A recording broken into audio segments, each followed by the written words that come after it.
नमस्कार दोस्तों। आज हम लोग इस लेक्चर में डोमिनियन स्टेटस के बारे में देखेंगे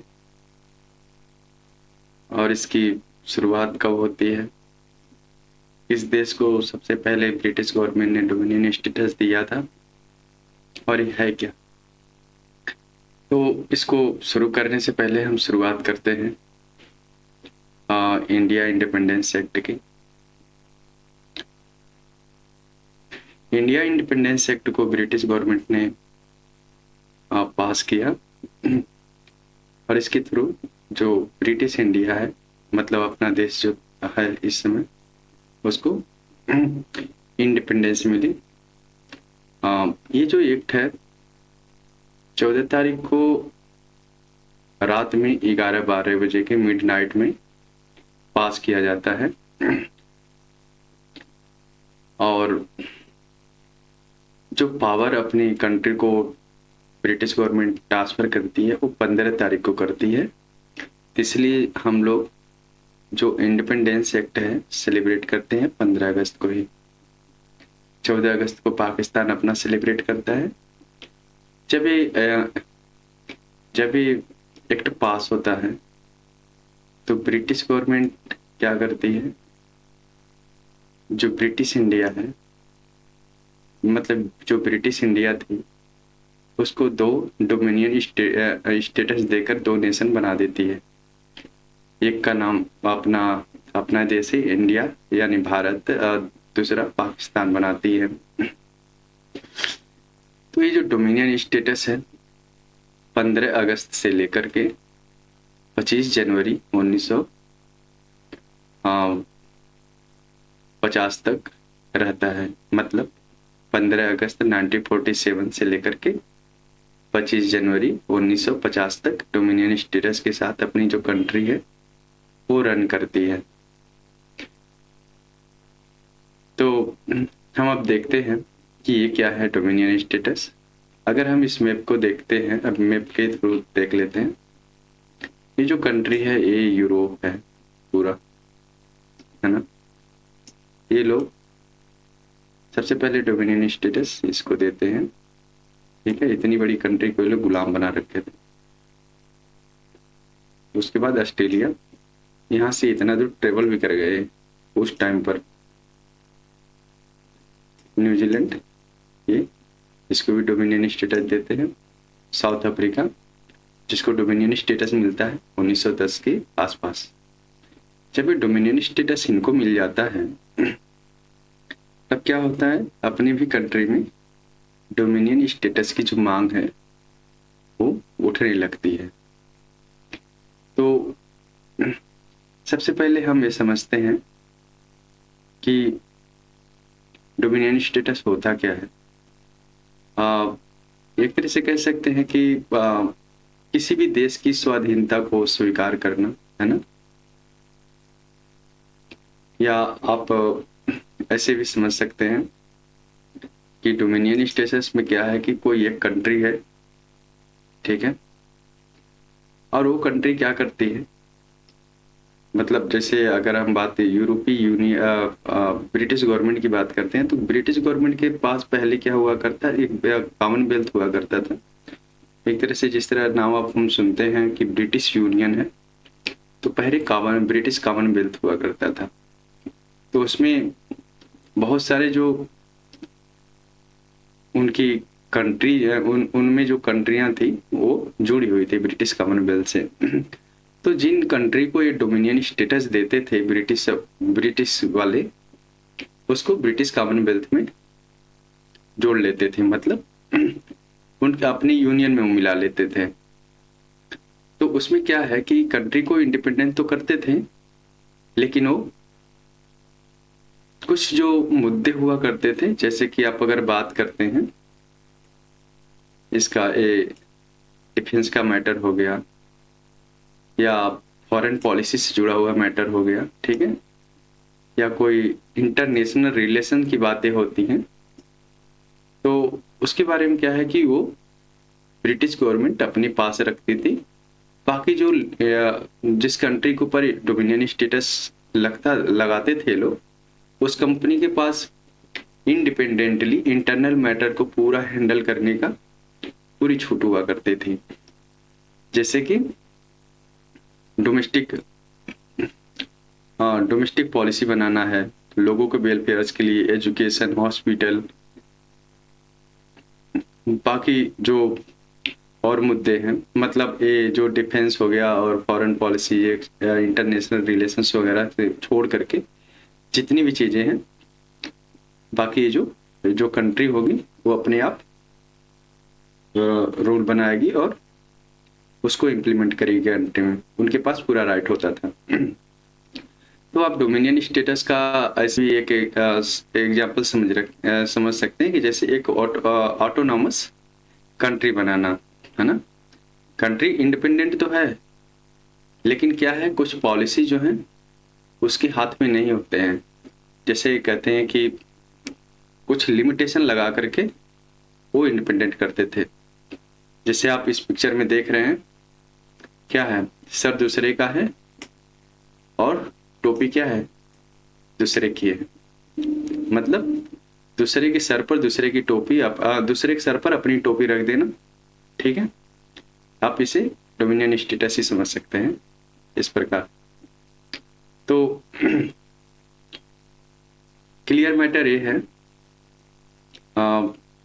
डोमिनियन स्टेटस जब जिस कंट्री पर लगता है वो कंट्री, मतलब वो लगाते थे, वो कंट्री इंटरनली पूरी जितने भी पॉलिसी है उसको रेगुलेट कर सकती थी, इम्प्लीमेंट कर सकती थी और बना सकती थी, और उनके पास पूरा राइट होता था सरकार बनाने का।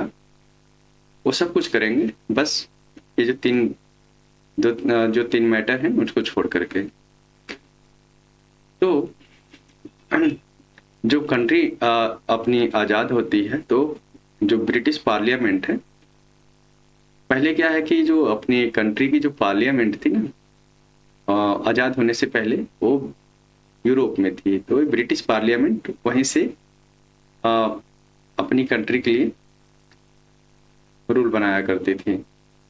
तो ब्रिटिश पार्लियामेंट इस एक्ट को पास करती है, इंडिपेंडेंस एक्ट 1947। और एक बात इम्पोर्टेंट ये भी है कि ये जब एक्ट पास हुआ उसके पहले जब हम बात करते हैं, तो जो ब्रिटेन का पहले राजा हुआ करता था उसको भारत का सम्राट कहा जाता था, ठीक है। उसको भारत का सम्राट कहते थे। जैसे इंडिपेंडेंट एक्ट 1947 लागू होता है कंट्री में, जैसे पार्लियामेंट पास करती है, वैसे जो ब्रिटेन का राजा था वो अपनी जो भारत में उसका सम्राट का पोस्ट है ना, उससे वो रिजाइन करता है, ठीक है। और एक इंडिपेंडेंस मिलते ही यूके की गवर्नमेंट का जो रूल है भारत में वो खत्म हो जाता है, ये भी ध्यान रखना है। और तीसरी चीज क्या है, जो इंग्लैंड का राजा था जॉर्ज सिस्टम उसे कहते हैं, ठीक है, वो अब इंडिया का जो राजा के रूप में ये चार्ज लेता है, ठीक है। और इसका जो जॉर्ज सिस्टम है, इसका जो रिप्रेजेंटेटिव था वो था लॉर्ड माउंटबेटन। तो ये ध्यान रखना है, जॉर्ज सिस्टम का जो रिप्रेजेंटेटिव था लॉर्ड माउंटबेटन था। ये क्या था, गवर्नर जनरल इसको बनाया जाता है भारत में। और इसकी जो टेन्योर था ये जून 1948 तक था। जून के बाद जो सी राजगोपालाचारी हैं वो क्या करते हैं, as a governor general charge लेते हैं, और कब तक रहते हैं, 25 जनवरी 1950 तक वही गवर्नर जनरल की पोस्ट पर बने रहते हैं, जब तक संविधान लागू नहीं होता है। तो ये ध्यान रखना है, ये इनका टेन्योर है।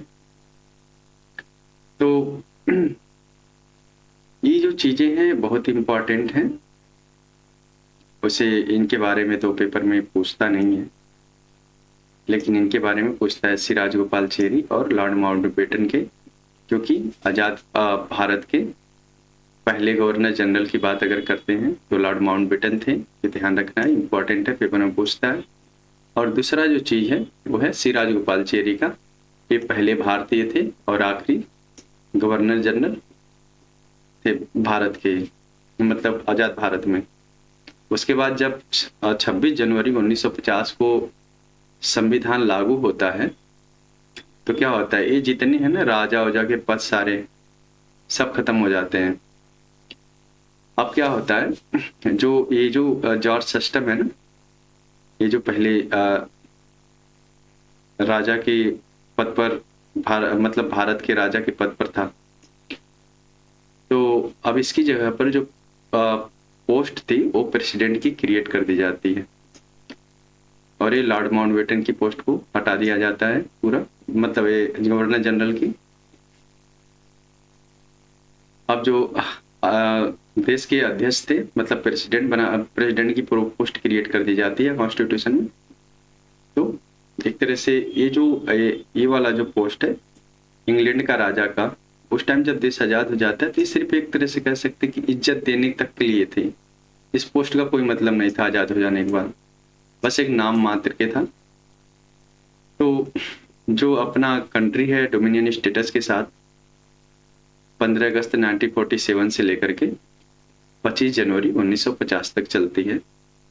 ठीक है, तो ये चीजें ध्यान रखना है कि डोमिनियन स्टेटस के बारे में हम लोगों ने बात की है। अब हम बात करते हैं कि इसकी शुरुआत कहाँ से होती है। तो इसकी शुरुआत की जब हम बात करते हैं डोमिनियन स्टेटस की मांग की, एक तरह से कब से उठना शुरू होता है, तो 1916 में जो सेशन होता है लखनऊ सेशन, तो उसमें क्या है कि इंडियन नेशनल कांग्रेस और मुस्लिम लीग ज्वाइंटली इस सेशन में पार्टिसिपेट करती है और उसमें डोमिनियन स्टेटस की जो डिमांड है, मतलब एक तरह से मांग जो है उठाती है। और ये जो एक चीज जो इम्पोर्टेंट है इसमें वो ये है कि जब लखनऊ सेशन होता है तो उसके जो प्रेसिडेंट थे वो कौन थे, अंबिका चरण मजूमदार थे। ये बहुत इम्पोर्टेंट है, पेपर में पूछ सकता है, तो ये नाम हमेशा ध्यान रखना है, ये अंबिका चरण मजूमदार नाम। इसके बाद क्या होता है,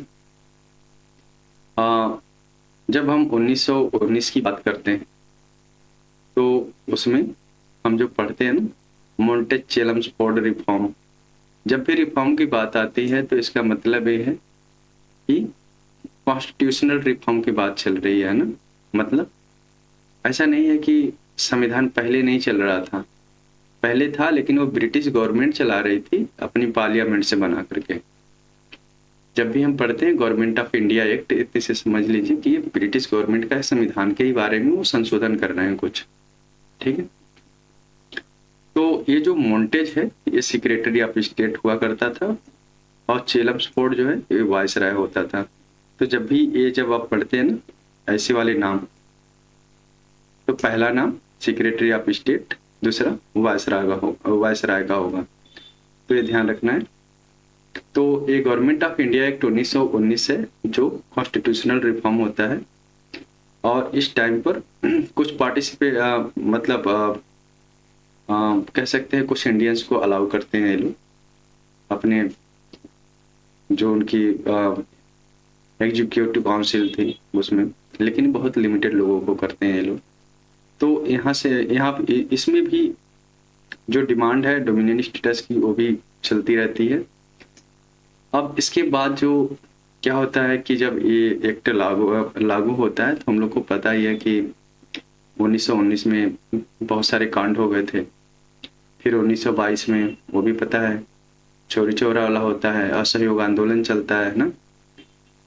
तो ये सारी चीज़ें होती हैं और लोगों का जो अपने लीडर्स थे उनका डिमांड था कि ये जो एक्ट है ना गवर्नमेंट ऑफ इंडिया एक्ट 1919, इसमें रिफॉर्म किया जाए, इसमें बहुत सारी गलतियां हैं। तो इनको सुधारने के लिए अब क्या होता है, ब्रिटिश गवर्नमेंट एक कमीशन का गठन करती है जिसका नाम है साइमन कमीशन। इसका जो पूरा नाम है जॉन साइमन था। तो एक कमिटी जो कमीशन था उसका ये हेड था जॉर्ज साइमन।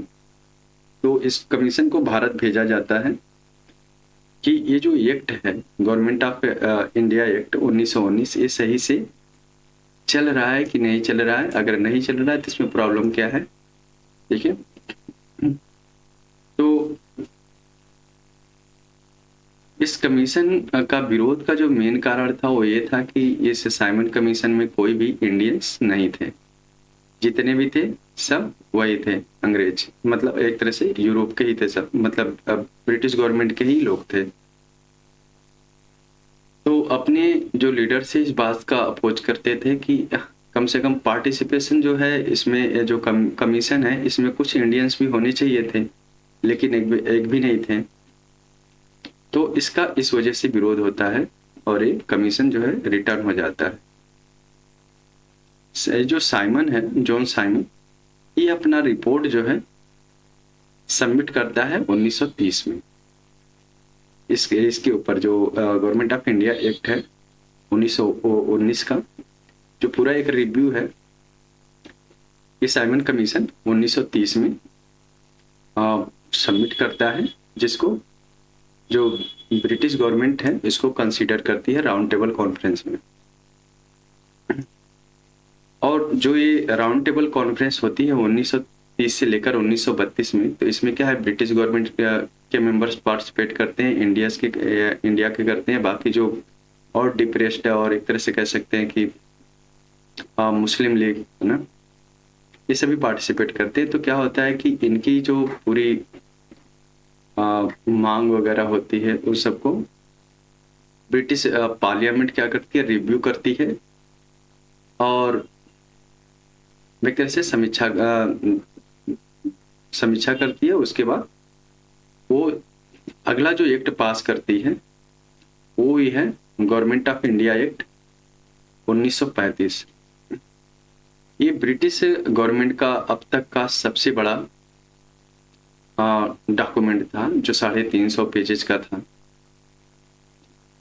और ये जो जब भी हम गवर्नमेंट ऑफ इंडिया की एक्ट की बात करते हैं तो अभी हमने पहले भी कहा था कि इसको हमें कॉन्स्टिट्यूशन ही समझना है, कॉन्स्टिट्यूशन ही है ब्रिटिश पार्लियामेंट का, जो भारत मतलब ब्रिटिश इंडिया को चलाने के लिए ये लोग रिफॉर्म करते थे। ये ध्यान रखना है। तो ये गवर्नमेंट ऑफ इंडिया एक कॉन्स्टिट्यूशन एक तरह वो लीगल डॉक्यूमेंट था उनका, जो काफी बड़ा था, लेंदी एक तरह से कह सकते हैं। ठीक है, तो डिमांड जो है हमेशा जो डोमिनियन स्टेटस की है वो चलती रहती है। अब हम जब बात करते हैं नेहरू रिपोर्ट की, तो जो नेहरू रिपोर्ट है, जब हम मोतीलाल नेहरू, पंडित जवाहरलाल नेहरू के जो पिताजी थे मोतीलाल नेहरू, तो उनकी अध्यक्षता में एक रिपोर्ट तैयार की जाती है। इसको नेहरू रिपोर्ट के नाम से जाना जाता है, जिसको 1928 में नेहरू के द्वारा सबमिट करी जाती है। तो ये ध्यान रखना है, एक क्वेश्चन में कभी कभी पूछता है। अब क्या होता है, जब ये government of India act 1935 pass India में फिर से जब इसे लागू किया जाता है, उसके बाद अपने देश में जो प्रांत वगैरह हैं उसमें चुनाव भी होते हैं, अपने लोग सरकार बनाते हैं और अपनी पोस्ट को मतलब फिर से पोस्ट भी पद भी ग्रहण करते हैं और सरकार चलाते हैं। तब तक सितंबर 1939 में क्या होता है, वर्ल्ड वार सेकेंड स्टार्ट हो जाता है। ठीक है, जो खत्म होता है अगस्त 1945 में। अब क्या होता है, जब ये वर्ल्ड वार स्टार्ट होता है तो ब्रिटिश गवर्नमेंट कहती है कि इंडियन लीडर से कि आप लोग हमारा जो है सपोर्ट करिए वर्ल्ड वार में। लेकिन अपने लीडर्स क्या करते हैं कि हम सब उसमें पार्टिसिपेट नहीं करेंगे, ना ही सपोर्ट करेंगे, कुछ नहीं करेंगे। अपने लीडर्स जब वर्ल्ड वार स्टार्ट होता है तो अपने अपने पद से इस्तीफा दे देते हैं। उसके बाद ये लोग अपने हिसाब से आंदोलन वगैरह करते हैं। बाकी आप लोगों ने पढ़ा होगा क्वाइट इंडिया मूवमेंट है ना, ये सारी चीज़ें अब दूसरे लेक्चर्स में सारी डिटेल में है। तो आप लोग देखिएगा उसे। तो इस हिसाब से मतलब इसी प्रकार जब 1946 आता है तो उसमें भी ये cabinet mission plan British parliament भेजती है भारत। उसके बाद संविधान का गठन होता है और इंडिपेंडेंस एक्ट पास होता है। इंडिपेंडेंस एक्ट पास होने के बाद जो देश को आज़ादी मिलती है डोमिनियन स्टेटस के साथ मिलती है। तो अपना तो डोमिनियन स्टेटस क्या है, कब खत्म हो जाता है? 25 जनवरी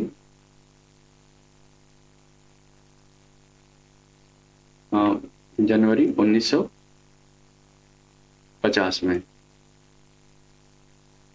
ठीक है, ये एंड हो जाता है। और जैसे संविधान लागू होता है 26 तारीख को, तो क्या होती है, कंट्री अपनी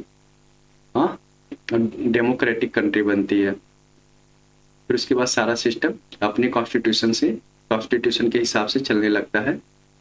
तो ये डोमिनियन स्टेटस क्या है कि तब तक के लिए दिया गया था कि जब तक कि अपनी जो कॉन्स्टिट्यूशन असेंबली है जब तक अपने संविधान को बना नहीं लेती है और उसको लागू नहीं कर लेती है, तब तक के लिए ही डोमिनियन स्टेटस। तो जब लागू होता है तो ये डोमिनियन स्टेटस खत्म हो जाता है। लेकिन जब भी हम वहीं पर पाकिस्तान की बात करते हैं तो पाकिस्तान का डोमिनियन स्टेटस 1956 तक चलता है, फिर वो खत्म होता है उनका। तो ये है डोमिनियन स्टेटस की पूरी कहानी जो हम लोगों ने देखी है। पर एक बात तय है, ये लोग बड़े खतरनाक थे। ये छोटा सा जो आपको गोला दिख रहा है ना, इसने दुनिया पर वो आतंक मचाया, किसी को नहीं छोड़ा, सबको गुलाम बना के रखा। इसके बारे में हम वीडियो बनाएंगे डिटेल में, आप लोग देखिएगा कि इनकी कितनी करतूतें हैं। आज चाहे जले भले ही अपनी अच्छे बनने की कोशिश कर रहे हो, इन्होंने इस पर भी कब्जा किया पूरे को, इसको भी कब्जा किया, इसको भी कर लिया पूरा। ये अपना तो कर ही लिया था पूरा, यहाँ से लेकर के बर्मा वर्मा सब निपटा दिया था, मतलब ये पाकिस्तान, हाँ ये सब। तो इसके बारे में हम लोग पढ़ेंगे डिटेल में, इनकी खुरपाते क्या क्या थी। तो आशा है आप लोग को ये डोमिनियन स्टेटस का समझ में आया होगा, सर दूसरे की टोपी अपना होगा। और दूसरा, अगर एग्जाम्पल के तौर पर समझना है तो आप एक चीज पढ़े होंगे डोमिनियन, उसमें या नाम सुना होगा ऑटोनॉमस कॉलेज का। वो ऑटोनॉमस कॉलेज क्या होता है कि एक यूनिवर्सिटी होती है, यूनिवर्सिटी क्या करती है कि जो कॉलेज होते हैं उनको ऑटोनॉमस का दर्जा दे देती है। तो ऑटोनॉमस होने के बाद वो क्या करते हैं, कॉलेज अपना इंडिपेंडेंटली पेपर को कंडक्ट कराते हैं, सारी चीज़ें करते हैं, अपनी मनमानी तरीके से फीस चलाते हैं। लेकिन वो जो सिलेबस है, दुनियादारी है, वो चेंज नहीं करने की पावर उनके पास नहीं होती है ना। जो यूनिवर्सिटी का रूल रेगुलेशन होगा, जो कह सकते हैं जो पॉलिसीज है यूनिवर्सिटी का, ऑर्डिनेंस वगैरह, तो वो उनके हाथों में नहीं होता है, वो यूनिवर्सिटी करती है। तो आप ऐसे भी समझ सकते हैं, एक एग्जाम्पल है वैसे, है ना। तो आशा है आप लोगों को ये समझ में आया होगा और thank you for watching my video. आप लोग मेरा चैनल सब्सक्राइब कर लीजिएगा। और रही बात समझने की, हम कोशिश कर रहे हैं, करते हैं कि आप लोग को समझ में आए। तो आप लोग हमारा वीडियो देखते रहिए, बाकी लेक्चर आते रहेंगे अलग अलग टॉपिक्स पर।